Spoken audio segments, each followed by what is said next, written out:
DJ సినిమాలో అస్మేక యోగ తస్మేక భోగ అనే ఓ పాట ఉంది. ఆశగా నీకు పూజలే చేయ ఆలకించింది ఆ నమ్మకం, ప్రవరలో ప్రణయ మంత్రమే చూసి పులకరించింది ఆ చమకం అని అందులో కథానాయకుడు తమకంతో పరవశిస్తూ హీరోయిన్ తో ఓ గ్రూప్ డాన్స్ ఆడుతూ ఉంటాడు. మామూలుగా తెలుగు సినిమాల్లో ఉండే సినీ కాస్ట్యూమ్సే, అవేమీ జనం వేసుకునేవి కావు. అవే స్టెప్పులు అనబడే కదలికలు, హీరోయిన్ ఎక్స్పోజింగ్ గట్రా అన్ని అత్యంత సాధారణంగానే తెలుగు సినిమోచితంగానే ఉన్నాయి. కానీ ఎవడ్రా అది, రుద్రుడికి ప్రీతిపాత్రమైన నమ్మక చమకాలను శృంగార భవనాల కోసం వాడడమేంట్రా అంటూ బ్రాహ్మణ సంఘాలు కస్సుమన్నాయి. అంతేకాకుండా సెన్సార్ బోర్డుకు కూడా ఫిర్యాదు చేశాయి. గుడిలో బడిలో మడిలో ఒడిలో అంటూ కాస్త ప్రాసయుత పదాలతో సాగే కొన్ని చరణాలు తప్ప మిగతావి సగటు ప్రేక్షకుడికి ఏమీ ఎక్కదు ఆ పాట.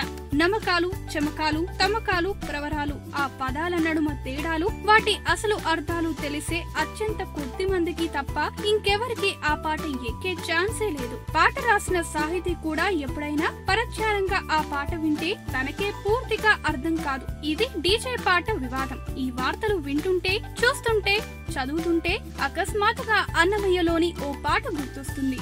అక్కడ రాఘవేంద్రరావు నీచమైన టేస్ట్ మరీ బట్టలిప్పి మన ఎదుట కనిపిస్తుంది.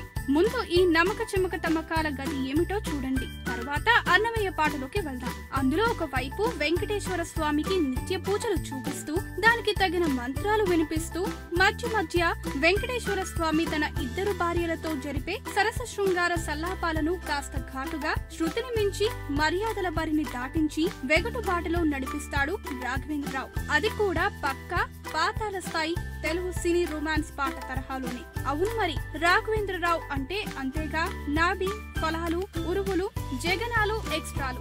దేవుడి సినిమా అయితేనే, దేవదేవుడి సినిమా అయితేనే ఆ ఫార్ములాలోకే తీసుకొస్తాడు. ఆముదం చెట్టు కదా తెలుగు ప్రేక్షకులకు అదే మహావృక్షం, మహావరం. ఆ పాట ఓసారి సీరియస్ గా చదువుకోండి, తర్వాత ఆ పాట వీడియో కూడా చూడండి మరోసారి.